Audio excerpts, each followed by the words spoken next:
जग्गू एक मध्यम वर्गीय परिवार से है और अभी अभी उसकी शादी हुई है। जग्गू की पत्नी बबीता एक बहुत ही संस्कारी लड़की है। वो घर में सभी का आदर करती है और घर के सभी लोग बहुत खुश हैं कि उनको बबीता जैसी बहू मिली है। उठ जाइए जी, मैंने आपके लिए चाय बनाई है। अभी तो सूरज भी नहीं निकला है, तुम इतनी जल्दी क्यों जगा देती हो? बाहर निकल कर देखिए, सुबह कब की हो चुकी है। मैंने नहा धोकर नाश्ता भी तैयार कर दिया है। आप जल्दी से चाय पीकर फ्रेश हो जाइए और फिर सभी लोग मिलकर एक साथ नाश्ता करेंगे। तुम भी ना, जब से शादी हुई है तब से तुमने मुझे कभी भी देर तक सोने नहीं दिया है। लगता है तुम मेरी जिंदगी पूरी तरह से बदल दोगी। आपका भाषण फिर से शुरू हो गया। अब जल्दी से उठ जाइए, नहीं तो माँ जी आएंगी तो बहुत चिल्लाएंगी। जग्गू उठ जाता है, फ्रेश होने के लिए चला जाता है। बबीता भी घर के कामों में लग जाती है। जग्गू नहा कर आता है और घर वालों के साथ नाश्ता करने के लिए बैठ जाता है। ये लीजिए माँ जी, एक पराठा और खा लीजिए। नहीं बहू, बस मैं एक ही खाऊंगी। हमारे लड़के को दे दो एक और पराठा, बेचारा थक गया होगा सो सो कर। माँ, आप भी ना, मैं सुबह जल्दी उठ गया था, वो कुछ काम था इसीलिए कमरे से बाहर नहीं निकला। हाँ, तो कोई ऑफिस का बाबू है ना, जो तुझे कुछ ऐसा काम करना होता है जो तू बंद कमरे में करता है। कुछ भी कहो, काम था तो काम था। अब मुझे आराम से पराठे खाने दीजिए। वैसे भी मुझे गोभी के पराठे बहुत पसंद हैं। वाह, मजा आ जाएगा। इतने पराठे खाकर तो तुम भी खाओ ना। सिर्फ हमें ही खिलाती रहोगी तो तुम्हारे लिए नहीं बचने वाला। बहू का आज व्रत है, तुझे क्या पता, तू तो रखेगा नहीं व्रत। अब कौन सा व्रत निकल आया अचानक से? इस महीने तो कोई बड़ा त्योहार भी नहीं है। करवा चौथ का व्रत है आज मेरा, और मैंने ये व्रत आपकी लंबी उम्र के लिए रखा है। जा बहू, तू जाकर थोड़ा आराम कर ले, सुबह से भूखी प्यासी काम कर रही है। बबीता खाने के कुछ जूठे बर्तन उठाती है और उसके बाद अपने कमरे में चली जाती है। कुछ देर बाद जग्गू अपने कमरे में चला जाता है। आज शादी के बाद इस घर में मेरा पहला करवा चौथ है, और करवा चौथ का व्रत भी मैं जिंदगी में पहली बार रख रही हूँ। आप शाम को जल्दी घर आ जाइएगा। ठीक है, मैं जल्दी आ जाऊंगा। तुम कहो तो आज काम पर ही ना जाऊं? नहीं, ऐसी बात नहीं है, बस आप व्रत खोलने के लिए समय रहते आ जाइएगा। घर से निकलूंगा तभी तो जल्दी आऊंगा, और वैसे भी मुझे आज ज्यादा काम नहीं है। जग्गू अपने काम के लिए निकल जाता है और बबीता घर पर करवा चौथ के व्रत की तैयारी करती है। रात हो जाती है, पर ना तो जग्गू घर आता है और ना ही आसमान में चांद निकलता है। आज मेरा पहला करवा चौथ का व्रत है और इनको भी आज ही देर करनी थी, इसलिए मैंने इनको पहले ही कहा था कि जल्दी आ जाइएगा। तभी जग्गू वहाँ आ जाता है और देर हो जाने की वजह से बबीता से माफी मांगता है। मुझे माफ कर दो, वो रास्ते में एक अपाहिज मिल गया था, इसीलिए मुझे देर हो गई।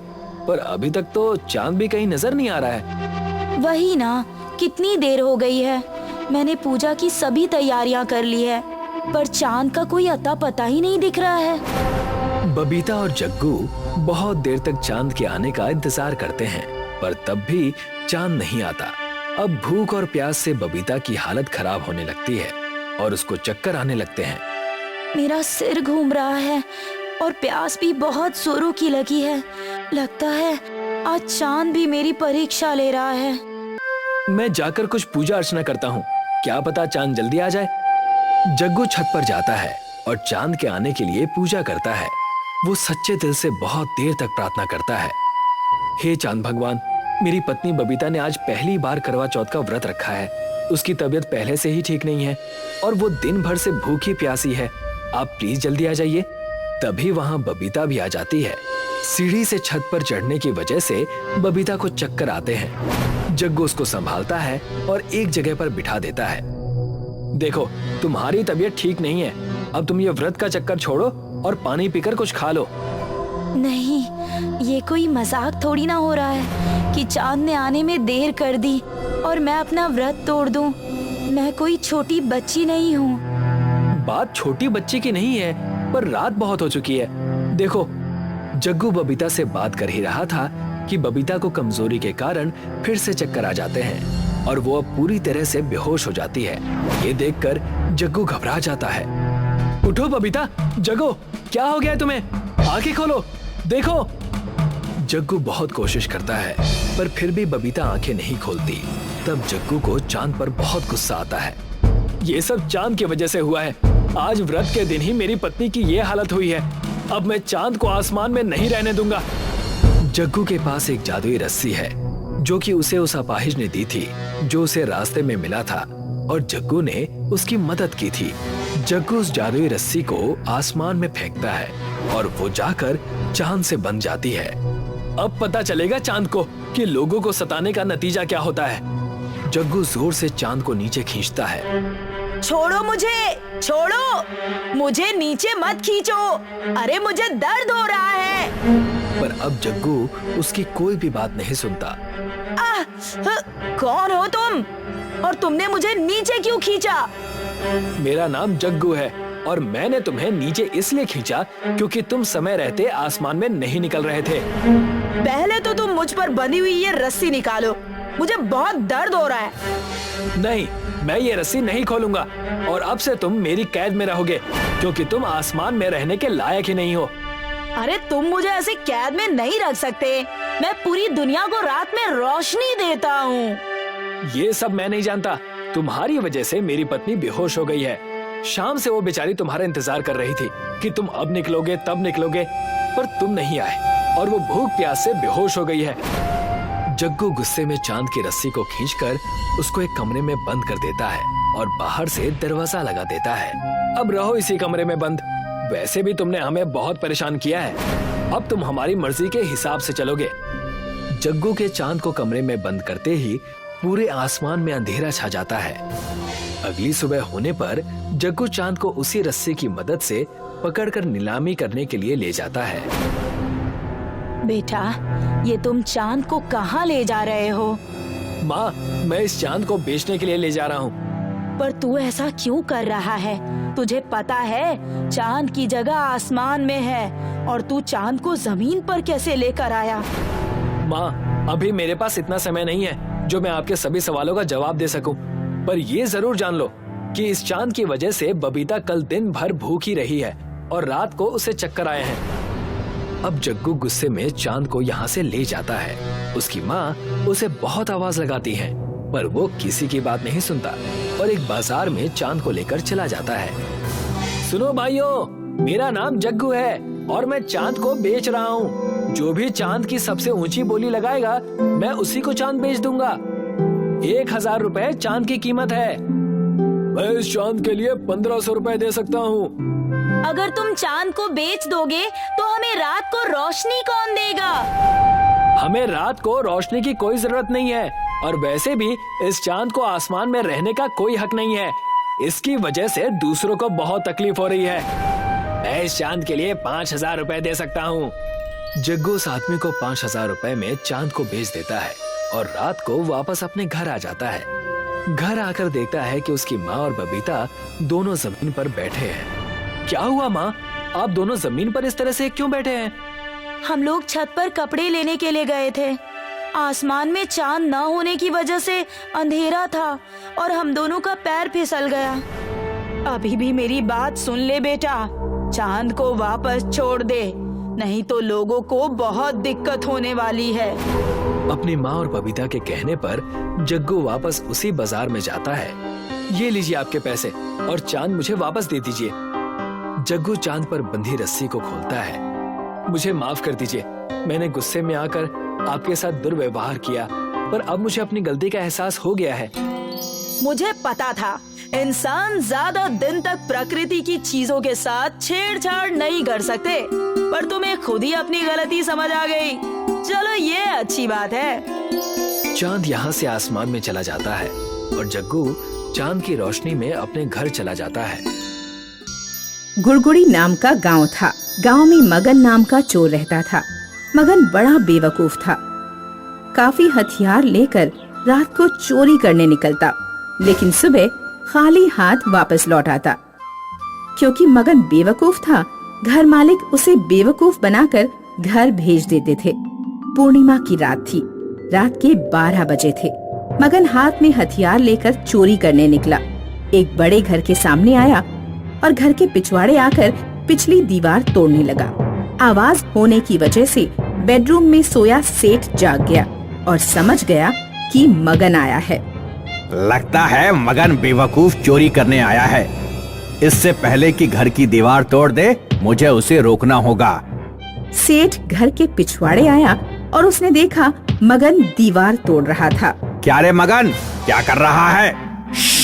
चोरी करनी है, दीवार तोड़कर घर में घुसना है। अरे बेवकूफ, पूर्णिमा की रात कोई चोरी करने निकलता है क्या? चुप बैठ, मैं थोड़ा अलग टाइप का चोर हूँ। मैं कुछ भी कर सकता हूँ। बाकी चोर डरपोक होते हैं, उनसे मेरी तुलना ना कर, मुझे मेरा काम करने दे। मगन की बात सुनकर सेठ सोचने लगा, चलो अब ये अपने जाल में फंस गया है। आखिरी चाल चलता हूँ और बेडरूम में जाकर सो जाता हूँ। फिर सेठ मगन से बोला, अगर तू कुछ भी कर सकता है और तू बाकी चोरों की तरह नहीं है तो ये साबित करके दिखा। उसके लिए क्या करना होगा मुझे? बाकी चोर धन दौलत चुराते हैं, तू ना चांद की चोरी करके दिखा। सेठ की बात सुनकर मगन ने चांद की तरफ देखा और फिर सेठ से बोला, ओके, मंजूर है। कल सुबह चांद मेरे हाथ में होगा। ऐसा कहकर मगन वहाँ से निकल गया और सेठ खुश होकर घर में आकर सो गया। मगन चांद की तरफ देखकर सोचता हुआ चल रहा था कि चांद को चुराऊं कैसे। सब मुझे बेवकूफ समझते हैं, पर मैं बेवकूफ हूँ नहीं। चांद चुराकर जब मैं अपनी अकल का सबूत दूंगा तो सेठ की शक्ल देखने लायक होगी। तभी मगन को पेड़ की डाली पर एक चमगादड़ उल्टा लटका हुआ दिखा। चमगादड़ों के नाखून की पकड़ इतनी मजबूत होती है कि उन्हें ट्रक से खींचा जाए तो भी नहीं छूटती। चांद की चोरी में चमगादड़ भी भागीदार होंगे। मगन ने चमगादड़ को डाली से उतार लिया और अपने थैले में डाल दिया। फिर मगन गांव में आया और रास्ते में खड़े एक ट्रक को चुराकर ट्रक को एक मैदान में लाकर खड़ा कर दिया। फिर उसने थैले से चमगादड़ निकाला और एक लंबी रस्सी भी निकाली। रस्सी का एक सिरा उसने चमगादड़ के गले में अटका दिया और दूसरा सिरा ट्रक के पीछे बांध दिया और चमगादड़ को चांद की तरफ फेंक दिया। देखते देखते चमगादड़ आसमान चीरकर ऊपर उड़ा तो उसके साथ साथ रस्सी भी उड़ने लगी। चमगादड़ उड़ता रहा और उड़ते उड़ते चांद को जाकर उल्टा लटक गया। फिर क्या था, खुश होकर मगन ट्रक में बैठ गया और ट्रक चलाने लगा। ट्रक की ताकत से रस्सी से बंधे चमगादड़ को खींचने लगा तो चमगादड़ के साथ साथ चांद भी हिलने लगा और देखते देखते चांद जमीन पर आकर गिर गया। मगन झट से ट्रक से उतरा और उसने चांद उठा लिया। चांद को देखकर मगन काफी खुश था। चांद चोर चमगादड़, बहुत बहुत धन्यवाद। अब आप जा सकते हो। मगन ने चमगादड़ को रस्सी से मुक्त किया और उड़ा दिया। दूसरे दिन हाथ में चांद लेकर मगन सेठ के घर की तरफ निकला। मगन के हाथ में चांद देखकर लोग आश्चर्य जताने लगे। मगन ने सेठ को चांद दिखाया तो सेठ भी चकित होकर सोचने लगा, लंगूर के हाथ में अंगूर सुना था, पर लंगूर के हाथ में चांद। इस चांद की जगह लंगूर के हाथ में नहीं, मेरे हाथ में है। मैं इसे हथिया कर ही रहूंगा। फिर सेठ बोला, अरे वाह वाह मगन, तुम्हारी अकल और सूझबूझ की दाद देता हूँ। अब चोरी चकारी छोड़ो और एक म्यूजियम खोल लो। लोग चांद देखने आएंगे तो मोटी कमाई होगी। फिर क्या था, मगन ने म्यूजियम खोला और कांच की पेटी में चांद रख दिया। दूर दूर से लोग चांद देखने आने लगे और मगन की तगड़ी कमाई होने लगी। लेकिन ये ज्यादा दिन नहीं चला। चांद दिन प्रतिदिन छोटा होता चला गया और अमावस की रात में चांद गायब हो गया। ये देखकर मगन रोने लगा। हे भगवान, इतनी मेहनत से चांद चुराया, ये चांद तो गायब हो गया। मैं बर्बाद हो गया। मगन जोर जोर से रोने लगा। तभी सेठ वहाँ आए और बोले, बहुत बुरा हुआ मगन, तुम तो बर्बाद हो गए। अब क्या करोगे? आप ही बोलो, क्या करूं? ये म्यूजियम मुझे बेच दो। हाँ, खरीद लो। चांद चला गया, अब मैं इसका क्या करूंगा? खरीद लो। फिर सेठ ने चंद पैसे देकर म्यूजियम खरीद लिया और मगन चला गया। कुछ दिन बीत गए, अमावस का प्रभाव खत्म हुआ और पूर्णिमा आने लगी। धीरे धीरे चांद बढ़ने लगा और लोग फिर से चांद देखने आने लगे। इस प्रकार सेठ मोटी कमाई करने लगा और बेवकूफ मगन फिर से घरों के पिछवाड़े जाकर दीवार तोड़ने लगा। जयंत सेठ ने अपनी जिंदगी में बहुत सारे पैसे कमाए थे। वो काफी रईस थे, उनकी कई सारी फैक्ट्रीज थीं और बंगले भी। पर अब वो बीमार थे और उन्होंने बिस्तर पकड़ लिया था। जयंत सेठ की देखभाल उनका पुराना नौकर मदन कर रहा था। सेठ जी, जैसा आपने बोला था मैंने वैसा वकील जी को बोल दिया। आप अपनी सारी जायदाद अपने बड़े बेटे अजय के नाम कर रहे हैं। केवल वो जंगल वाली झोपड़ी विजय के नाम होगी। ठीक है, पर सेठ जी आप तो अजय बाबा को अच्छे से जानते हैं, फिर भी आपने अपनी पूरी जायदाद अजय बाबा के नाम कर दी और बेचारे भोले भाले विजय बाबा को बस एक झोपड़ी दी। ऐसा क्यों सेठ जी? मैं जानता हूँ कि अजय कितना नीच है। वो जायदाद के लिए अपने भाई के साथ कुछ भी कर सकता है, इसलिए मैंने अपनी सारी जायदाद उसके नाम कर दी। इससे मेरा छोटा बेटा बच जाएगा। पर छोटे बाबा को गरीबी की जिंदगी गुजारनी होगी। नहीं मदन, ऐसा कुछ नहीं होगा, तुम बस देखते जाओ। मैं अपने सारे फैसले सोच समझ कर ही लेता हूँ। जी मालिक। बस मेरे मरने के बाद तू विजय के साथ रहना। जी मालिक। कुछ महीनों बाद जयंत सेठ स्वर्ग सिधार गए। इनके मरते ही वकील जी घर आए। सेठ जी ने अपनी सारी जायदाद अपने बड़े बेटे अजय के नाम कर दी है और विजय तुम्हारे नाम बस एक जंगल की छोटी सी झोपड़ी की है। वाह, मुझे नहीं पता था कि मेरे पिताजी मुझसे इतना प्यार करते हैं। मैं तो ये सोच रहा था कि कैसे मैं जायदाद में ज्यादा हिस्सा ले लूं। अच्छा हुआ ये पूरी जायदाद ही मेरी हो गई है। मुझे जायदाद का कोई लालच नहीं है। बाबा ने मुझे जो कुटिया दी है मैं उसी में खुश रहूंगा। भैया मैं चलता हूँ। हाँ हाँ हाँ, ठीक है ठीक है। विजय अपने बंगले को छोड़कर निकल नहीं रहा था कि अजय बाबा, मैं भी विजय बाबा के साथ ही जाना चाहता हूँ। तू वहाँ उस झोपड़ी में क्या करेगा? मुझे सेठ जी ने आज्ञा दी थी कि मैं विजय बाबा के साथ ही चला जाऊं। अच्छा ठीक है, जा जा चला जा। विजय और मदन काका जंगल की ओर चल पड़े। जंगल के बीच उन्हें एक कुटिया दिखी। पता नहीं सेठ जी ने ऐसा क्यों किया। एक बेटे को इतनी सारी जायदाद और दूसरे को बस ये छोटी सी कुटिया। काका आप इतना मत सोचो, बाबा ने ये फैसला भी सोच समझ कर ही लिया होगा। देखते हैं बेटा। दोनों उस कुटिया के पास पहुँचे। विजय ने जैसे ही कुटिया के अंदर कदम रखा तो वो चौंक गए। काका काका। जब मदन कुटिया के अंदर आया तो उसकी भी आंखें फटी की फटी रह गईं। वो कुटिया अंदर से एक आलीशान महल था। बाहर से भले ही वो एक छोटी सी कुटिया हो, पर अंदर से वो राजमहल था। बाप रे, मैंने कहा था ना, बाबा ने फैसला सोच समझ कर ही लिया था। जी, मालिक की बात तो अब समझ में आई है हमें। दोनों दंग होकर अपने नए महल का कोना कोना देखने लगे। भीतर एक बड़ा सा सिंहासन था। यहाँ तो एक सिंहासन भी है।